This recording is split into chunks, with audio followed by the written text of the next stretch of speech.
Welcome to Vin and Mike, episode 95. Wow, 95. 95. Just remember, Mike, 95% of podcasts don't even get past episode 10. I remember you said that right after episode 10. I remember that. It's a huge number, and we are on episode 95. We are 1 week away from 2 years of doing this. We are 5 episodes away from our 100th episode. It has been a tremendous run, and I look forward to more years and many more episodes than those nice marks that are coming up, but we're coming up on them. So that's very exciting for us. Right back at you, partner. It's just hard. I was just going through Spotify the other day. And I just, looking at our guests, conversations, all the time that was put into it. Yeah. And we're almost at our 100th episode.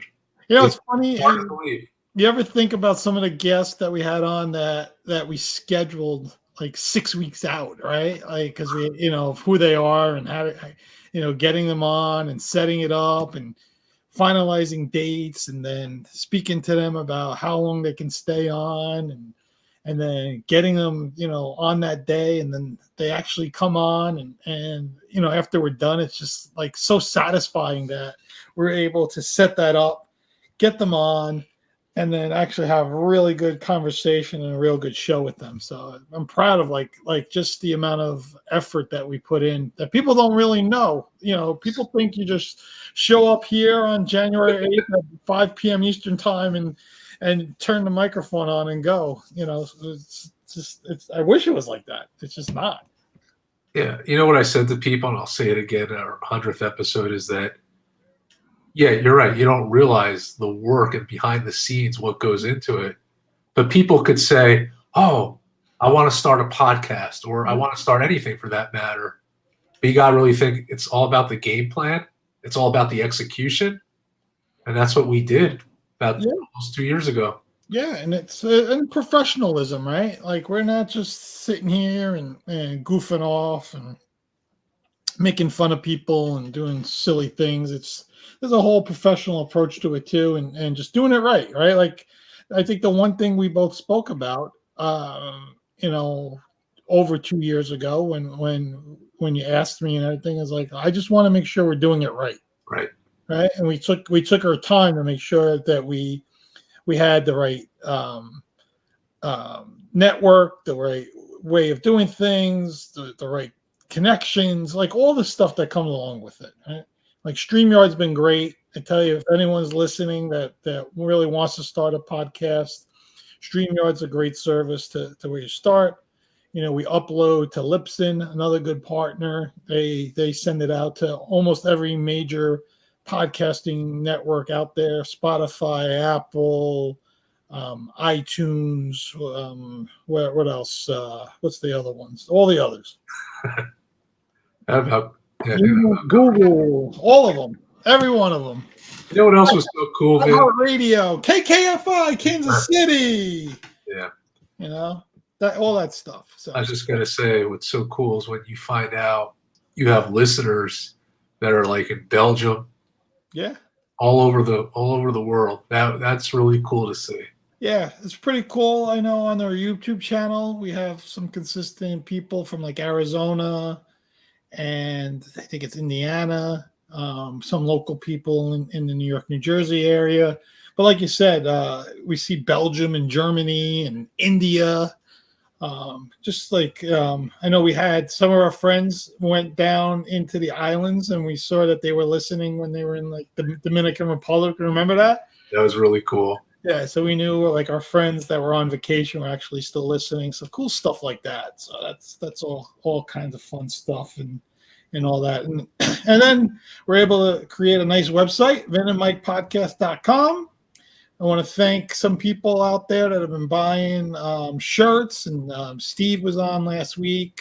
He had his long sleeve Vin and Mike shirt on. I forgot to have him show that to the audience, but he did have it on for people that tuned in. So really happy about that. I know he just purchased onesie for his new niece, right? Out there wherever she lives. Is she in the DC area as well? Seattle, Seattle, West Coast, way out there. Way out there. Of course, Seahawks didn't make it. It was tough. It's tough. I figured they would take a step back this year. Good prediction on my part. That was one of your good predictions. One of the good ones. Not too many, but one of the good ones. And mine was that the Steelers would make the playoffs. Yeah. Here they are. How about, so I looked it up. Tom Landry has had 21 winning seasons, not consecutive, but 21 total. Bill Belichick, 19. Again, not consecutive, but total. But Tomlin is third with 17, and those are consecutive. I think that's the most impressive stat. That 17 consecutive years, you have now had a losing record. That's amazing to me. I think it's even more impressive as an organization that he's the third coach they've had since 1969. Bill Cowher was talking about that on CBS, just with the Steelers, and just 3 coaches? 4 since 1969. 3 in 55 years. How many teams could say that? No one. Nobody, exactly. No one. I think the Raiders are going on their third coach in 3 years. That's actually, Carolina is going on their third coach in 3 years. Yeah. Right? They fired, what was the guy's name? The guy that's in Nebraska now. That guy, Matt Rule. They bring in Frank Reich. He's already gone. And now they're going their third coach in 3 years. 3 years. 3 seasons. They've had 3 in 55. Unbelievable. Amazing. All right, Mike. Let's get into it. NFL yesterday, last night. Should we start there? Last night's game, since it was like the big game. I think so. So Buffalo, Miami. Buffalo down there, down south in Miami. It was about 65 degrees. Beautiful night. Great weather to play any kind of sport in at that point, if you think about it. I tell you, Josh Allen was his sloppy self early in that game. He was throwing the ball all over the place, fumbling. He looked like the Josh Allen that I think it was his second year in the league, or his first or second year in the league when he went to the playoffs, and just I never thought the guy was going to win a game the way the sloppiness, and that's the way it looked like last night. And then I guess in that punt return early in the fourth quarter, that's really turned the whole momentum. And Buffalo's played great defense against the Dolphins. They have definitely have the game plan, how to stop, Tyreek Hill, how to keep everything in check. Really did a good job against Tua. They had some injuries on Miami's side, but ultimately Josh Allen got himself righted, led drives, threw over 300 yards. I think he was like 30 for 38 or 31 for 38, something like that. I saw real quick. So he, very efficient, over 75% completion percentage. Really just turned it around. They beat Miami twice this season. Miami's 1-5 against teams with winning records. Just doesn't bode well for them moving forward here. But I was impressed with Buffalo. They're the 2 seed. They essentially, when they started yesterday, there was a possibility of them not even making the playoffs, which where you see go from a 2 seed to not making the playoffs, it was one of the most insane things to think about. I don't think we've ever had anything like that in the NFL ever. Yeah. But let me tell you, besides the Eagles' loss, which they could have won that game, and you look at all the other, I think they won every other game. They beat the Jets, right? Then they lost to the Eagles, and then they won. I think they won every other game after that, right? I think they won every. Yeah, listen.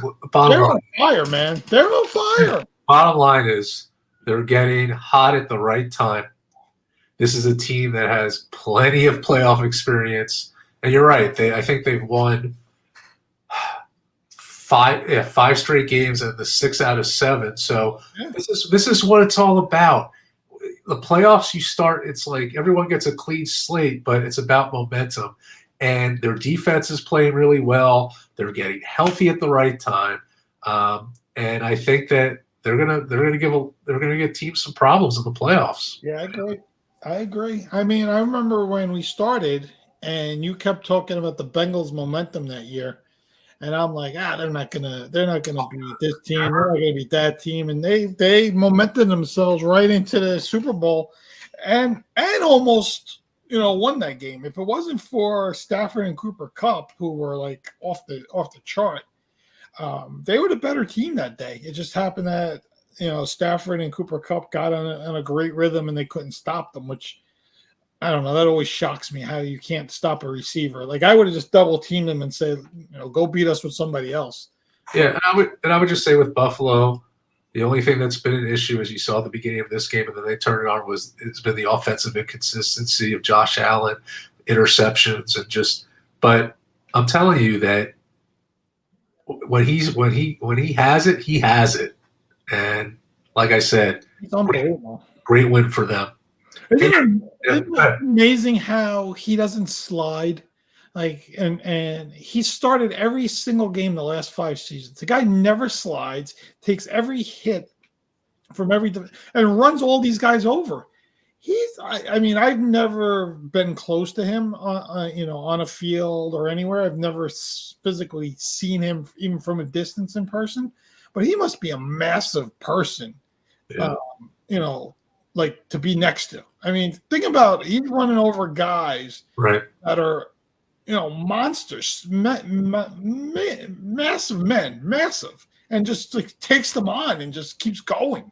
Yeah, it's impressive. He's impressive. And if you look at the stats from yesterday, Buffalo 345 passing yards to Miami's 167. Yeah. Rushing yards was pretty even, 128 for Buffalo, 108 for Miami. But again, it's the passing yards. It's Josh Allen, what they had. The time of possession was 38 minutes for Buffalo and 21 minutes for Miami. So they especially in that fourth quarter, they dominated. They put things together. And Vinny, you're right. It's so crazy if there were certain outcomes and somehow the Buffalo Bills lost this game, they could have been out of the playoffs. That's how close the AFC has been this year. Yeah, it's been a very wild season. It's the NFC North. The AFC North. Every team was above 500. The Bengals were 9-8. The other 3 teams are all in the playoffs: Pittsburgh, Cleveland, and Baltimore, all above 500. I think the last time a division did that was in 1935. Way before everything the modern football. So dominant division over there. You've had some lackluster spots, but the AFC, which we talked about, right? We said we're going in, you got Kansas City, you got the AFC North. We spoke about every team in the AFC North. We spoke about Buffalo. We spoke about Miami. We said there's going to be a winner in the AFC South, which, who knew it was going to be Houston, right? But you had 3 teams there that were above 500 as well. I mean, you had a very, very tough AFC with good young quarterbacks that are still good young quarterbacks. It's going to be a very exciting playoff series, I think, in the AFC. But I still think we're top heavy in the AFC. I think Baltimore and Buffalo are a little step ahead of everyone else. You never want to count Kansas City out because, as we know, Mahomes is still the greatest player, on the field. But they're just, I think they're just a little behind this year. Unless this week off and getting everybody rested up will help them out, we'll end up seeing. But I think it's still top heavy there when it comes down to it. So who are you most impressed with that is in the AFC playoffs right now? I would have to say, I mean, Baltimore for sure. Baltimore. I know that they're ranked. They got the number 1 seed, but I mean, they've played their best against the best teams. with Lamar Jackson, he's impressive all around. The way he runs the ball, the way he plays a consistent game. Their defense has been on par. They've been, to me, the most well-rounded team and what they've done this year. I'm very impressed with them. And I would have to say, honestly, Vinny, the team that we just talked about, the Buffalo Bills, it hasn't been all season, but I'm just trying to look at the latter part of the season and what this team has done and their consistency, the playoff experience. And Buffalo is just – they're gearing to get into that Super Bowl and win. I think that both these teams are going to be problems, and they've been the most impressive to me. Yeah, I'm amazed at Cleveland because they're on their fourth quarterback, right? Yeah. It's hard to win even with your backup. You're on the fourth quarterback. Joe Flacco was on his couch. He was 38 years old, comes in and gets them 11 wins, right? They've won 11 games, with four quarterbacks. To me, that's impressive. Now, will they win their playoff game? Going to Houston, that's a tough game. They're as we always talk about, their defense doesn't translate that greatly on the road. They have issues there, and even if they figure out a way to beat Houston, they probably got to go to Baltimore. Which I think that would be an amazing game to see Joe Flacco back in Baltimore and playing Lamar, who essentially was the guy that took his job, right? Like pass the buck kind of thing. So I was talking to someone, and they're just like, yeah, let Houston please win. We don't want to play Cleveland. I mean, with Cleveland. I mean, they have one of the top defenses. They've been phenomenal, but as good as Joe Flacco has been, Vinny, they've committed more total. I think they're a league high of turnovers. They've had so many issues with turnovers. Their defense have really helped keep them in. So this is the one game that I really go back and forth. We joke around, Vinny, with our parlays, how we've been screwed over with Cleveland, whether we're on the winning side or losing side. This is a game I can't predict. I think both teams are pretty evenly matched, and I am not touching this game with a 10-foot pole. Yeah, that's because C.J. Stroud's been impressive, right? Very impressive as a rookie. Nico Collins had a monster game the other night. Devin Singletary's reborn there as a running back. I think D'Amico Ryans is going to have some really big-time consideration for Coach of the Year. I think, he's definitely somebody that you would give your vote to. The defense improved as the year went along. But ultimately, they got C.J. Stroud, right? You could see the difference in him and Bryce Young right now. Now, I'm not saying that Bryce Young – they get a new coach down there to figure things out, and he takes a step forward.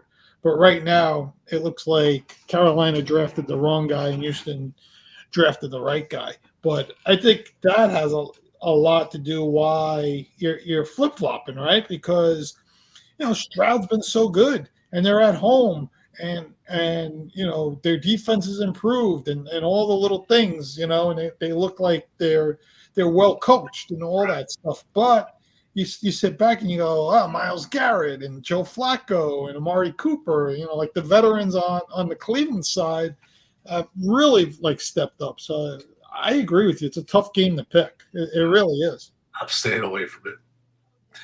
So, all right. Let's talk a little NFC. Are you excited to watch Matt Stafford go back to Detroit? Oh, I mean, you couldn't write a better script, right? It's gonna be awesome.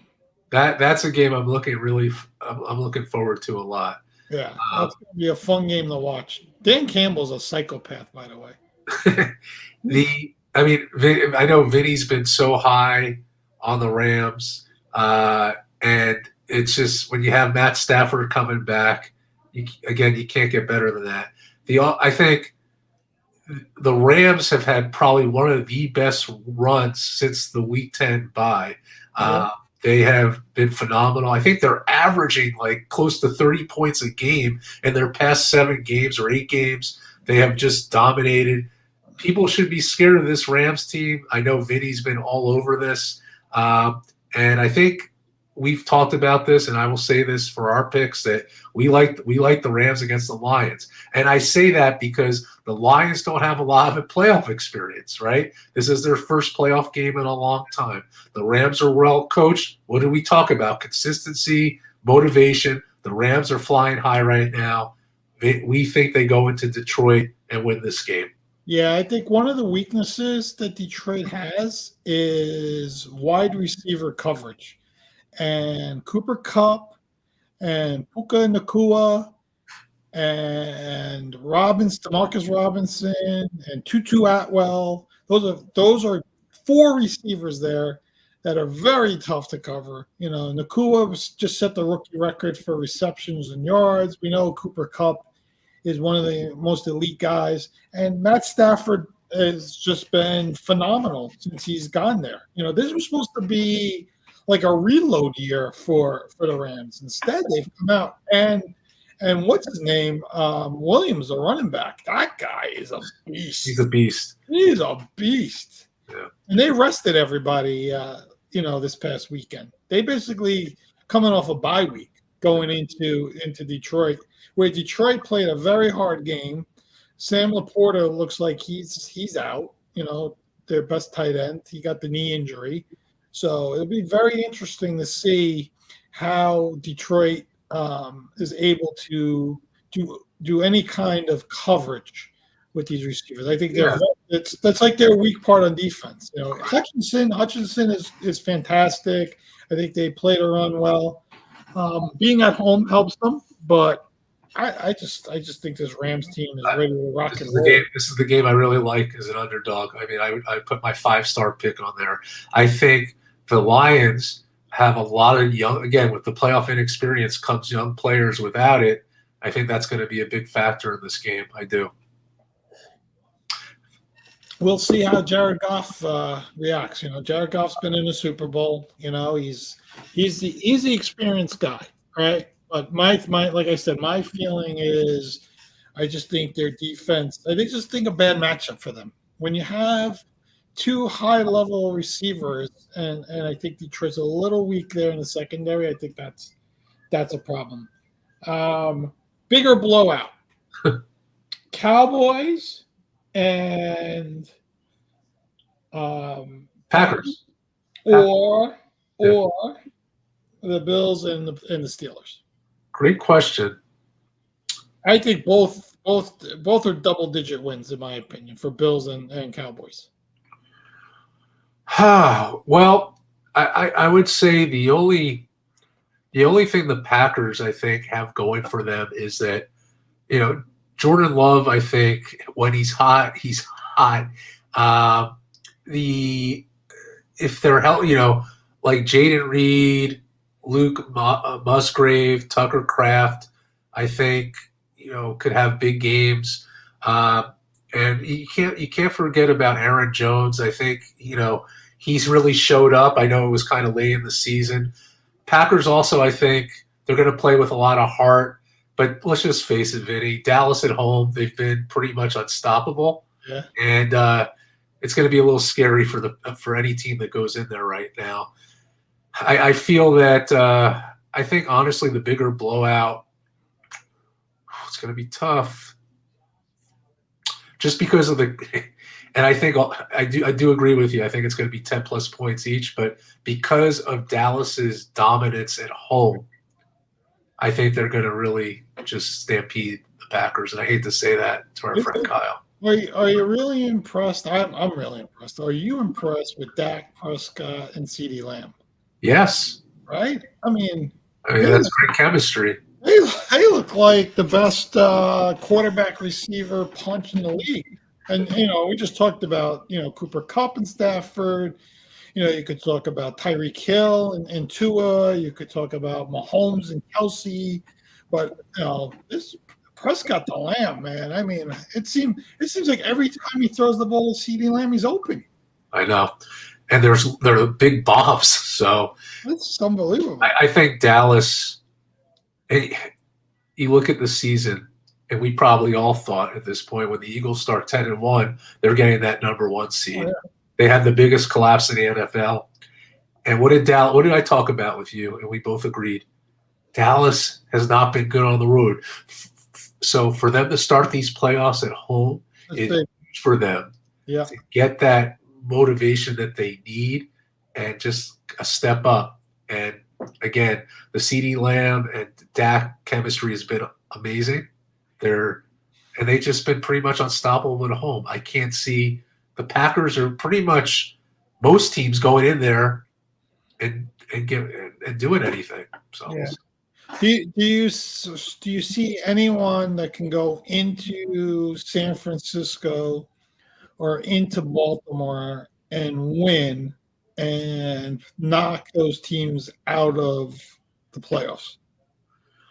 Well, if we look at the NFC first, I mean, because we just talked about Dallas being bad on the road, so right. I can't see them going to San Francisco and winning. I mean, let me say this: if the Detroit Lions could somehow beat the Rams, which I don't think is going to happen, they're a team. I think either one of those teams, Detroit or the Rams, may have a chance.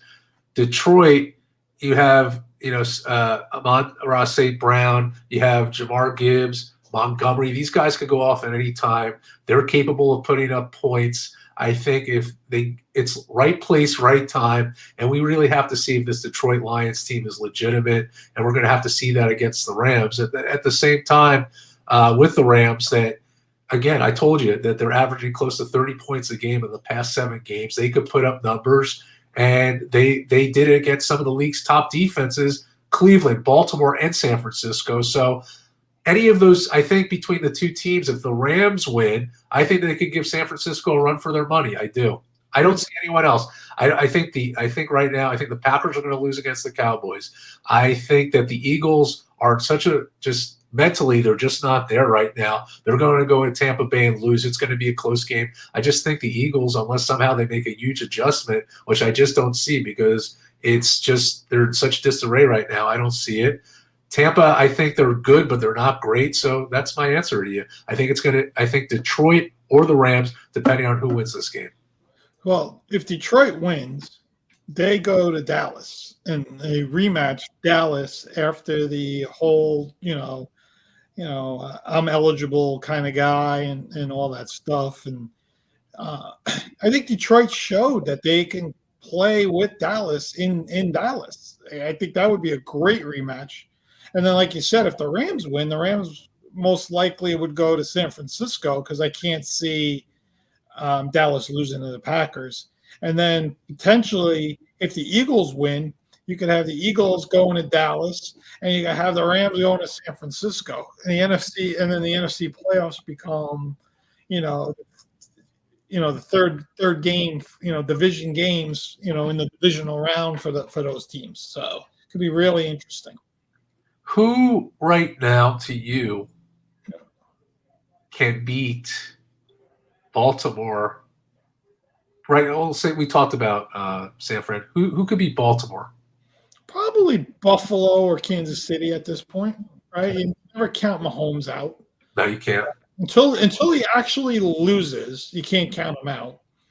And at the same time, like you said, the Bills are playing at a whole different level. They could potentially go into Baltimore and in an AFC championship game and go in there and win.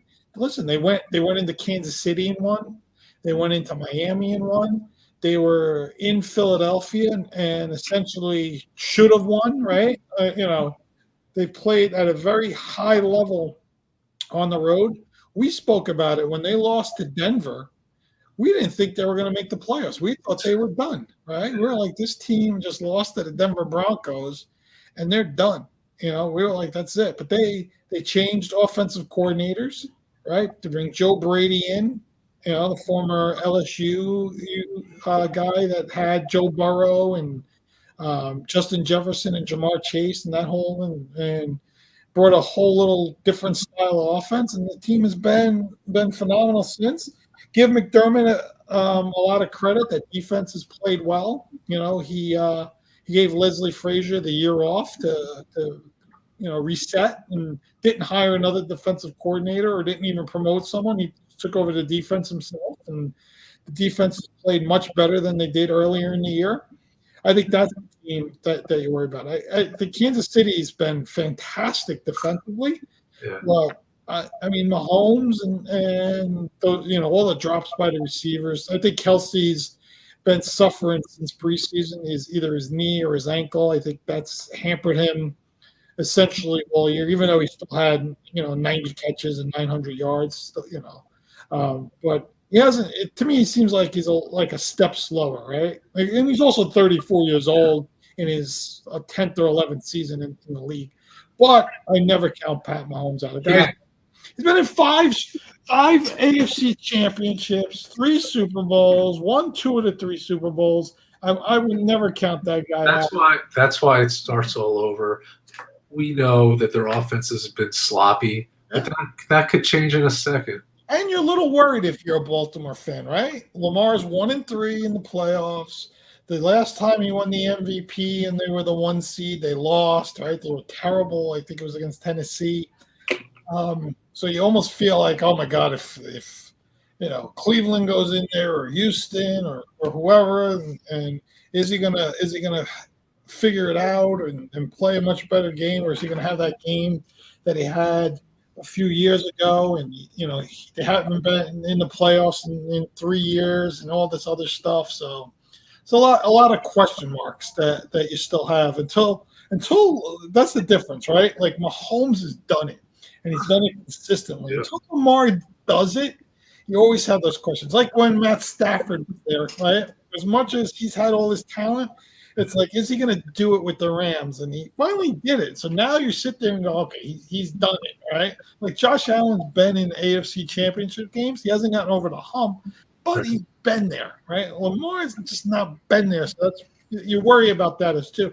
And, everyone's like, oh, Brock Purdy. And I'm like, listen, Brock Purdy was in the NFC championship last year. He just got hurt, in the game.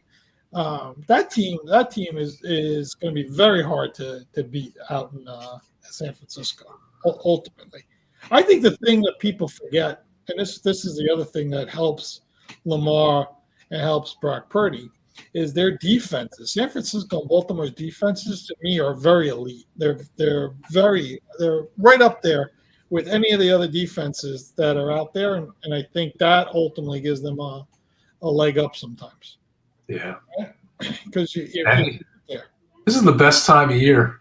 Oh, this is it. This is when we started. That's why I said we started the show. Right after the division games 2 years ago, which was a little earlier because there was only 17 weeks and not 18 weeks.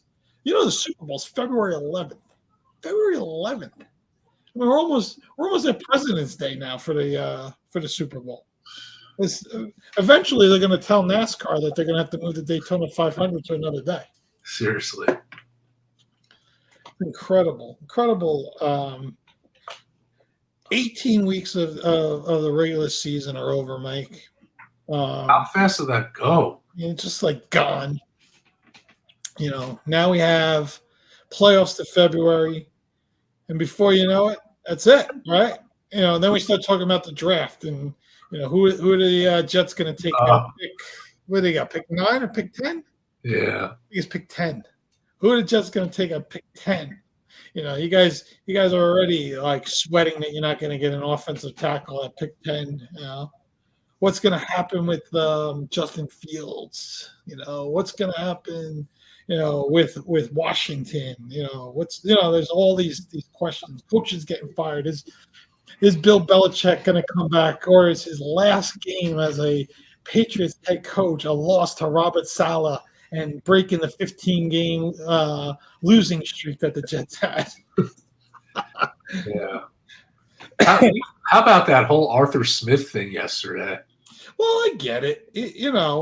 But wouldn't you be pissed off? Like so. That one's go ahead. So here's what happened, right?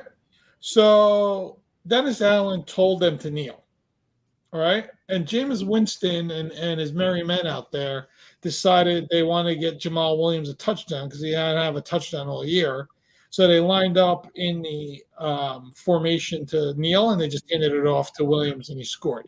So Arthur Smith took it like the Dennis Allen, pretended they were going to kneel and ran it in. But that's not what happened. So he was overly angry about it. Problem is, Arthur Smith got fired by the time he landed back in Atlanta last night. He was fired. He was fired before midnight last night. Yeah. And that probably had something to do with it as well. He knew he was out. The frustrations. Listen, besides Robert Saleh, who got a pass this year, when you coach 3 years in the league and you have not made the playoffs yet, you're not going to get that fourth year. It's the window is very small for head coaches to turn things around and get things going in the right direction. If the Jets don't make the playoffs next year, that whole team is totally gone. I think it's Douglas is gone. Salah's gone. I think Rodgers is gone. I'm going to go off on a limit. I think it's even before that. I think if they get off to like an 0-4 start, they may do some in-season moves. I think they may. It's going to be that frustrating. Well, let's see how Aaron Rodgers bounces back. It's going to be. We're all cheering for him. Yeah. I'm hoping Antonio Pierce gets an opportunity with the Raiders. I don't think they'll go that direction. I keep telling people that Dan Quinn's going to be our head coach. But the Raiders are going to recycle another guy. They're going to bring in Dan Quinn because he's the best defensive-minded guy out there. They want to keep that defense rolling, and we're going to have Eric Bieniemy as our offensive coordinator. Something like that. As much as we should be going after a young gun kind of, Kyle Shanahan kind of guy and bring him in, and we're not going to do that, And are we going to trade up in this draft to try to get a quarterback? The top three teams up there right now probably all need quarterbacks. Will they all draft a quarterback? I don't know. I'll be honest. I'm not sure. I don't know. You got to see that's the thing, right? So Caleb Williams is number one, and probably the guy May from Carolina is like the next guy. But do you grade like these other guys? Like is Michael Penix, is Bo Nix, is McCarthy? Are they graded on your draft boards as the third guy? If not, you got to trade out of it or trade for someone else. So, all right. I was just going to make it. I think Bill Belichick's going to come coach the Raiders. The only way he's coming is if they give him complete control. He's got to be a GM and coach. But he said something interesting. It's funny that you brought that up, right? So he's a guy that you never talked about his contract. You never know if he's got a 5-year deal or a 30-year deal, right? Like you have no idea. But he essentially said yesterday, "I'm under contract." Right? He made it a point to say, if Robert Kraft doesn't want me here, he's going to have to get rid of me. So now we know the truth. Right. Like, I'm not walking away from this. They're going to let me go, kind of thing. So, but he said he's up for whatever he thinks best for the team. If that means him not making personnel decisions, which means they got to hire a GM and then go from there. So, I don't know. I don't know if you're going to make any kind of change in New England, you got to make a full change. Like, I wouldn't bring in a GM and keep Belichick still coaching. If you're not going to let Belichick run the whole show, just let him go. And you said the same thing about the Jets. Let's start from scratch. You have to. Like, you can't. Like, Carolina's starting from scratch. Washington's starting from scratch. Who else fired? The Raiders are essentially, they fired a coach and they're going to start from scratch. The Chargers fired everyone too. They're going to start from scratch. Like, all these teams are starting from scratch. Atlanta's not. Atlanta's just hiring a coach. They kept their whole front office besides the coach. We'll see. We'll see who else gets let go in this process, right? We're Black Monday wasn't as black as it normally is because we had so many in-season firings. 3 in-season firings. I don't remember more than one. Yeah. Right? Like one sometimes is like, wow, they fired the coach already. You know, we had 3 different teams fire coaches. And then Frank Reich set the record of being in-season coach fired back-to-back seasons. You'll never see that again. Yeah. If you do, it's like, holy cow. I thought it was bad when Chip Kelly got fired back-to-back years. At least he made it through the entire San Francisco season. So if you're again, the Jets at this point, were you happy with the progression throughout the year of Breece Hall? Well, it's hard to say, Vinny, because I felt that he wasn't utilized enough. That's my answer to you. I felt that there were games where he was so dominant, but I feel because the inconsistency, it's very hard to evaluate him, right? He's he's talented. We know that. But again, because of the Jets, they always seem to be they're in the media for the wrong reasons, Yeah. right? And certain people weren't talked about. Garrett Wilson, Breece Hall. So what I'm scared about is that with both those guys, if the Jets continue to run an organization in the way they do, these guys don't want to. They're not going to be. They're not going to want to be a part of it. No, but you gotta be happy in the way Breece Hall played these days. Of course. Right? What my position is that he was the best running back in football. Listen, he was fantastic, but like I said, put that aside. Like I feel that he wasn't getting the ball enough as he should, and that's telling you. I got you. A little too late is what you're saying. Yeah. Why are you surprised? Isn't it like? I mean, you got a guy like that, and you have these garbage quarterbacks. Wouldn't you think that you got to get the ball to him like more? That's what I'm saying, Vinny. Where's the thought process in when you game plan? The problem with Hackett and this offensive regime is that it was, again, run, pass most of the time. When the Jets were most successful, they were passing it on first down and then giving it to like a Breece Hall or somebody else to get that small yardage, which ended up being huge yardage. They were so predictable, right? But if you have a star player on any team, like a Montgomery for Detroit, you see the way he plays, right? Give the guy the ball, right? They weren't doing that with the Jets. It wasn't consistent, and that's why it was so hard to evaluate because he was talented. He had a great year, but he could have had a better year. Yeah. And that's not because of him. That's because of the lack of transparency of really having just a play calling. It doesn't even matter if you have what quarterback you have. It's the play calling to be like, get this guy the ball, get him more consistency, and that's it. If you were Chicago, would you keep Justin Fields or would you trade him and draft Caleb Williams because they're saying he's the best quarterback since Pat Mahomes? I would roll the dice and go for Caleb Williams. And then trade Justin Fields. What would you want for him? A second rounder? Can't get a first. Can't get a first rounder. Yeah. Would you ask for a second rounder? I don't even know if you'll get that. Can you get one? You could ask.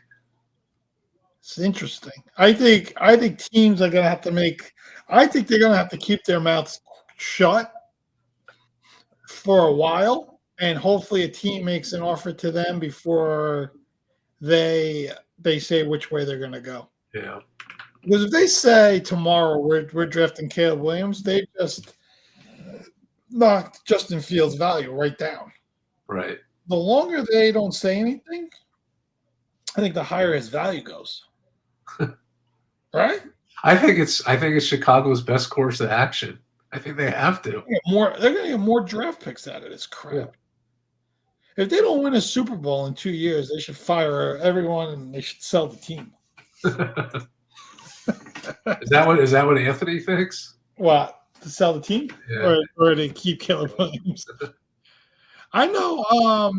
So Anthony's okay with them trading Fields, but he wants a second round pick. He says, he likes Caleb. He'll get Caleb Williams. Blah blah blah.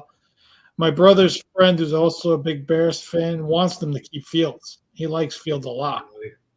So I don't know. It's like the thing is Justin Fields a franchise quarterback that's going to win a Super Bowl, or are you touting Caleb Williams to be Pat Mahomes and going to win you a Super Bowl that way? So that's the thing. I want to ask you though, Vinny, if you bring in okay, sorry, go ahead. No, there's an uncertainty on both ends. If you bring in Caleb Williams and you had talked about coaching staff and starting from scratch, if you bring in that kind of quarterback where you draft a quarterback with a lame duck head coach, do you think that's going to work? Do you think you have to make changes with the head coach and offensive coordinator? Well, you're gonna if you're gonna keep the coach and the coordinator, you're gonna have to extend them, because you can't bring the guy in and then they go 4-13 and then fire everyone and then reset the guy. It's like the Trevor Lawrence thing, right? Like Trevor Lawrence, Urban Meyer was horrific. They had to get rid of him. They brought Doug Peterson in. He's in his third year, but he's probably more in like his second year. And I didn't like the way Jacksonville ran their game yesterday at all, And I'm not sure how healthy Trevor Lawrence was in that game at all. I mean, he had so many injuries through the year, but that's a whole other point. But, to go back, Trevor Lawrence basically just finished his second year and not his third year, because so if you do the same thing to Williams, you basically set him back. I mean, Bryce Young, think about it. This was his rookie season. Yeah. He's probably going to reset and have to restart everything next year, because Frank Reich and Josh McCown and all those guys, new regime is not. It's going to be a whole new way of doing things for him again. You need some consistency out there for these guys to get better. Like what makes Pat Mahomes so great besides Andy Reid? Right, consistency. Yeah. Andy Reid, like what made Brady so great over all those years? Coaching staff, consistency. Yeah, you got to have it. I'm not saying those coaches are the reason that these guys are so talented or not. It has nothing to do with that. It has to do with game planning, how things are run, how you do stuff, like everything, right? Like the whole kit and caboodle. All right, Mike. We're very early here, January 8th. Very, very, very early in the playoff system. But here we go. Got to make your prediction. Give me your Super Bowl and give me your Super Bowl winner. Oh man, come on! For your sake, Vinny. Yeah. If I put money on it, I want to see the Rams and the Ravens. Ravens. But that's not my pick. But I will put money on it just to see what happens. Ravens. I'm going with what I thought for a long time, and I know it's boring, and they're both 1 seeds, but I think it's a little bit different this year in this NFL, and with how they've played, I have to go with the Ravens and 49ers, and my winner is going to be the 49ers. Okay. Well, you remember last year, Kansas City and the Eagles were 1 seed. It was boring, but they were both the best teams going into it, and that's where we ended up. I like to see underdogs, but I just. So as you know, I've been touting Rams Bills for a while, So you want to see Rams Ravens. I want to see Rams Bills. I've been touting that. I don't think it's going that way ultimately. I will cheer for. Let's get past that first round first. I'll cheer for that. Yeah. But I am going to go Niners, and I'm going to go Bills. I think somehow the Ravens are going to screw it up. All right. Here we go. Some other predictions. Go ahead. Michigan, Washington, tonight. ABC, ESPN, what else? Disney Plus, what other service? Hulu, whatever, Peacock. whatever. They're on everywhere. This, I think this Michigan, Peacock thing. Oh I man, think Michigan's. I think they're 4.5 point favorite, but I don't care yeah, about. 4.5. Yeah, Is Jim Harbaugh going to win a national championship at Michigan and then head to the Los Angeles Chargers to run the team after? I, this is going to be some game, especially with Penix. I don't know. He felt like he was unstoppable. It's going to be. It's so hard to pick. I think right now the line is -5 actually for Michigan. But you know what? I just have this feeling, Vinny, that there's so much pressure on Michigan, and I think Washington just comes in with this amazing quarterback. They go on this offensive run, and I think that Washington's going to do it. Okay, I do. Going to lead them. I'll tell you. I'm going to give you the X factor in tonight's game. What do you think? Lake Corum, running back, Michigan. He's going to have a massive game, and Michigan's going to figure out a way to win this game 38-35. Ooh. And then Jim Harbaugh will head to Vegas and take his 6-year, $90 million contract with the Raiders. Yeah. I mean, listen, I think if Penix has the game of his life and they could force Michigan special teams into a couple mistakes, I think they could win this game. It's all about Penix, and he was incredible. I'm just going with what I think. I think Washington's going to pull off the upset tonight. You know, I'm trying to think when the last time in a national championship, again, I don't follow college that close to know this answer. Maybe one of our listeners does. But when two projected number one quarterbacks, right, like first round draft quarterbacks, played in a national championship, all right, I'm trying to think. Yeah, I don't know. I just don't remember. I don't recall.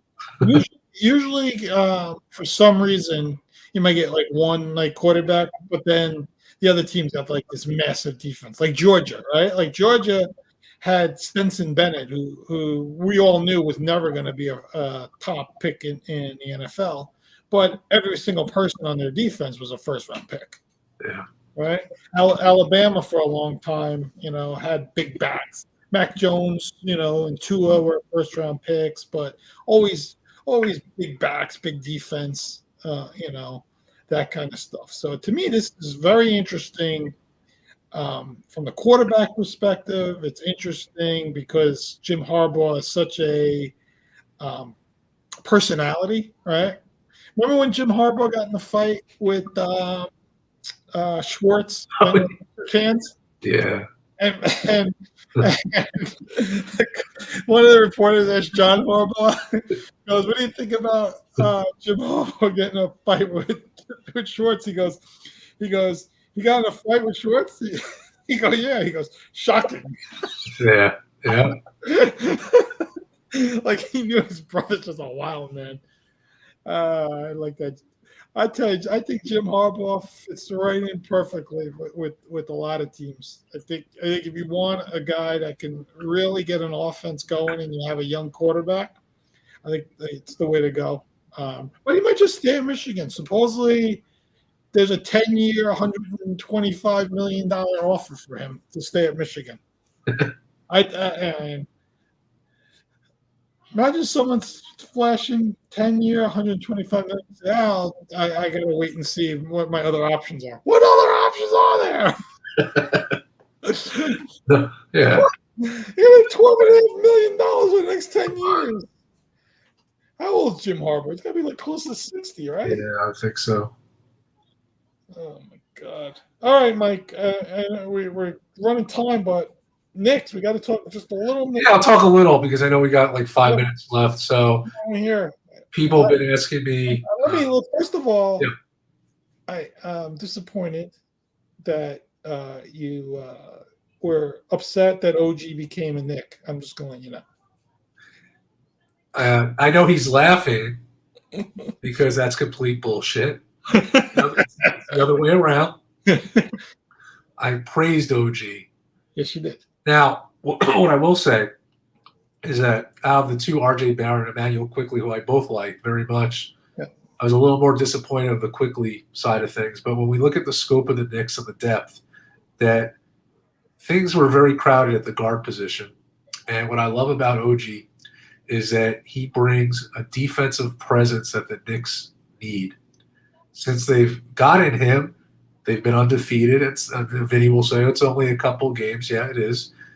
But what's impressive is one of those games, Julius Randle had a subpar performance, and there are other people like McBride who stepped up. And I feel that now, because of this lineup and the chemistry, that more these players will have more of an opportunity to do this. And let's not forget, they also got Precious, who's a nice backup to Hartenstein. Which, by the way, Hartenstein's been unbelievable. Guy goes after every freaking rebound. He's aggressive. This is a very fun team to beat. When you beat the – I was telling Matt Carl this.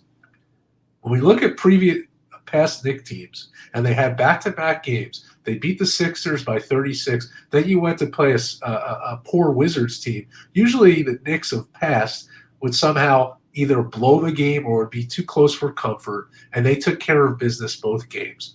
I think that's a testament to the coaching of Thibodeau, the lineup itself, and what they're doing as a team. So I expect them to keep building from this.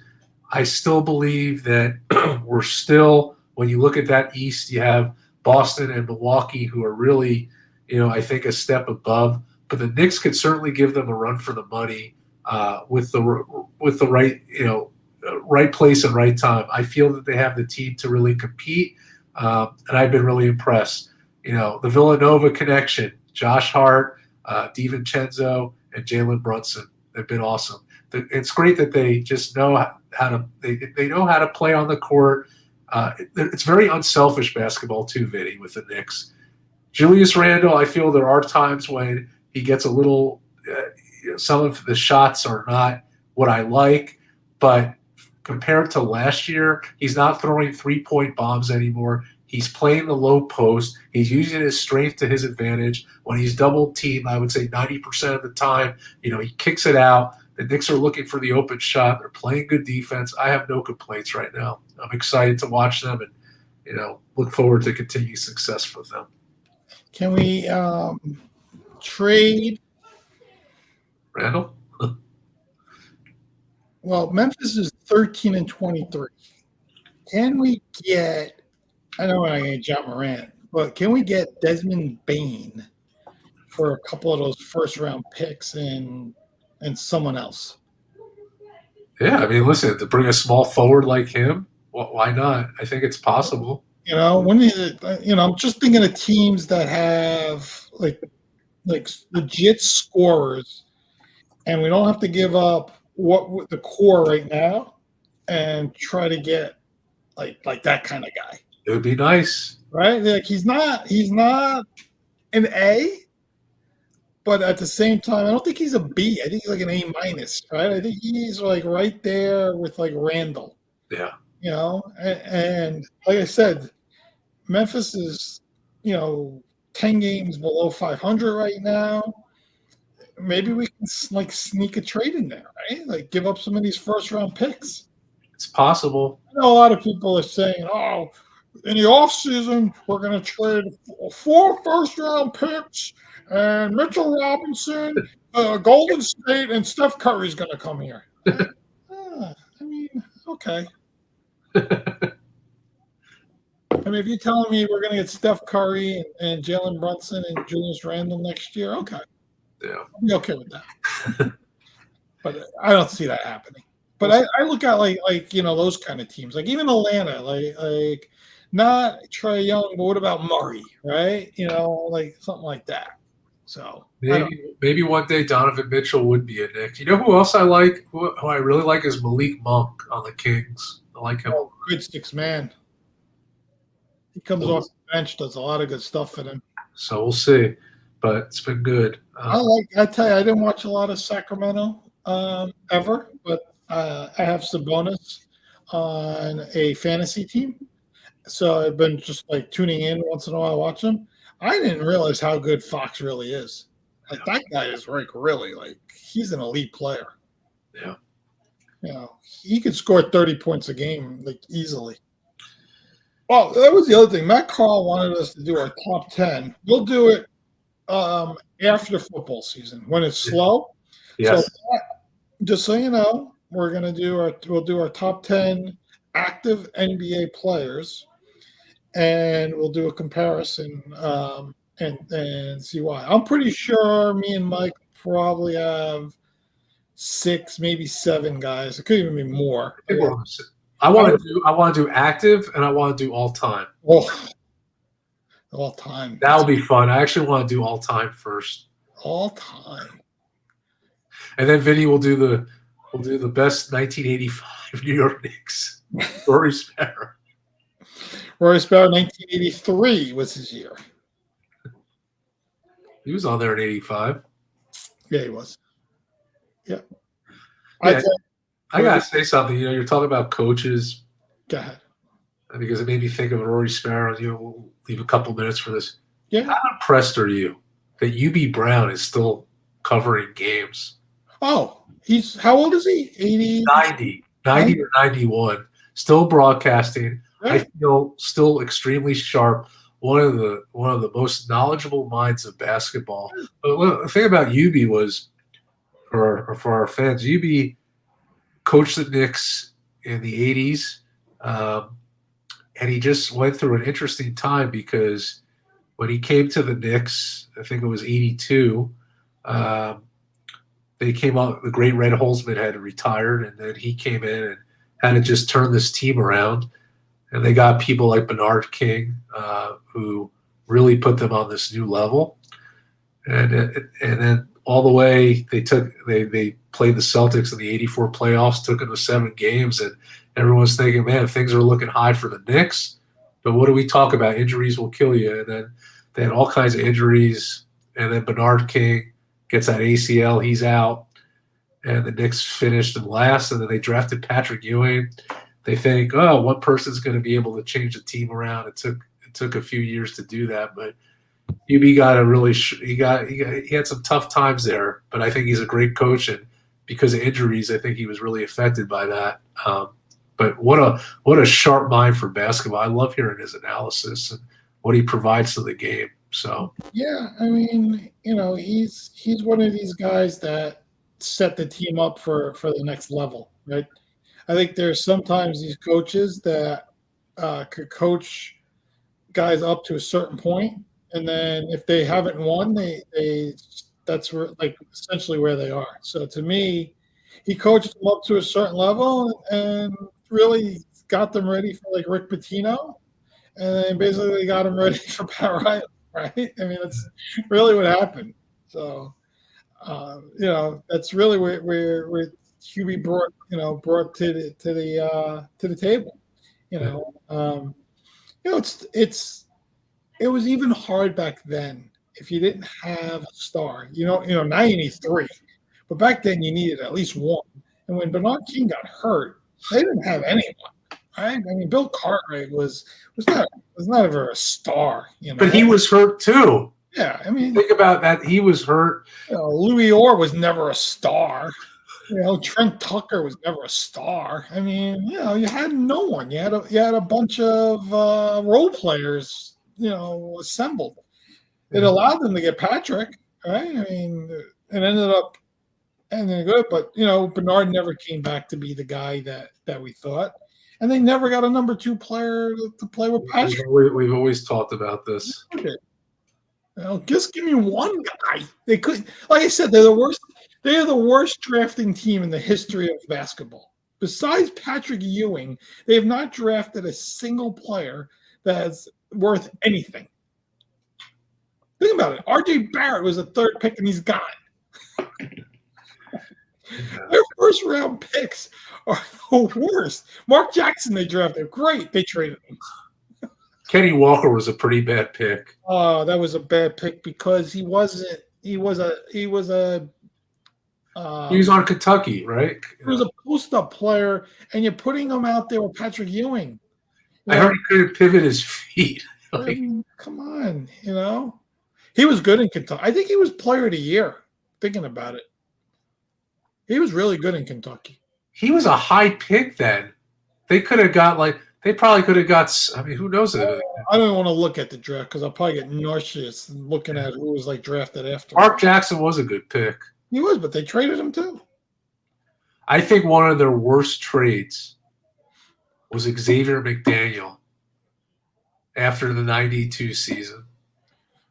I think that was. You get rid of him? I don't know if they got rid of him or traded him for somebody, but the X-Men, I don't understand. They got rid of Jackson and they got rid of McDaniel and Gerald Wilkins. So I don't know. That's because Riley wanted to revamp that team. Yeah. I still was watching the other day on Instagram horror stories of I have nightmares when Charles Smith kept missing that shot. Dunked the ball. That was the worst. He was such a soft power forward. Guy's 6'10", 250. And if Mason had that, he would have dunked it. He played like he was 5'2", 100 pounds. Yeah, he wasn't. It was, yeah. Have the Celtics lost at home yet? No. I mean, they were 18-0 last time I checked. Jeez. In 85-86, I think they lost one game at home. Yeah, they were what, 39-1 or 40-1, something like that. I don't think they lost a playoff game at home that year. Man, that was probably their best Larry Bird team. McHale, Bird, Parrish, Ainge, DJ, and Bill Walton as a backup. The six-man Bill Walton. Then he got hurt. Yeah, that was their team. The Celtics. Yeah, that was some team. Yeah, that was probably the best Larry Bird team. When you think about it, he won 3 championships, but that was probably his best team. Then he started to have back problems. It wasn't the same. Yeah, like the Jordan 70-win team. That's his best team by far. They probably could have won every single game if they really wanted to. Yeah. They legitimately took games off. This is one of the topics I think we're going to talk about in our 100th episode, 90s basketball. 90s basketball. And we'll have more information about that next week or two, for sure. Yeah. We should have some solidification, justification. All right. Last prediction. Bill Belichick. Retired, fired, or ends up staying or goes somewhere else. There was a lot of implications that Kraft is going to just get him out. I don't think he wants to leave football though, and maybe there's one of those things where, and he's not that old. I'll put him in his late 60s maybe. I think he's just 70 or something. Maybe 69. I mean, this guy loves football. I think he would be happy to coach again. I just don't think it's New England. I think they're going to part ways. Bill Belichick. He's 71. Okay. He'll be 72 in April. He had 3 more years if he wants to, right? Take him to 75. I think he doesn't want to leave. I mean, our president's 81. True. Right? So Belichick's only 72. Young. If you can lead the free world at 80, you can lead a football team at 72. Yeah.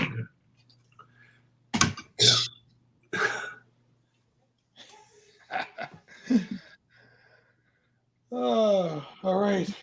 Great show. We both like the Niners to represent the NFC. We do. Yeah, I think it's a lot. I think it's a little easier on that side of the fence. The AFC is a little tougher. The AFC is a little all over the place. A little tougher because the second and third best teams, Allen and Mahomes, are better than Lamar as a whole, even though Lamar had a better year, but I would take Allen and Mahomes over Lamar. If you told me to rate them 1, 2, 3, I would go Mahomes, Allen, Lamar. So, not to offend any Ravens fans out there, but Our friend Corey Lambuter is. he's not offended. He knows Mahomes is better. Maybe Allen's better, but everybody knows Mahomes. Unless I'm a Raiders fan and I know Mahomes is better. Yeah. So that's right, KFI. How you guys doing out there? What's up, KC? That's right. All right, Mike. It's a wrap. Our 45-minute show in an hour and 10 minutes. I'm shocked. Love it. All right. See you next time, everybody. Have a good night, everyone.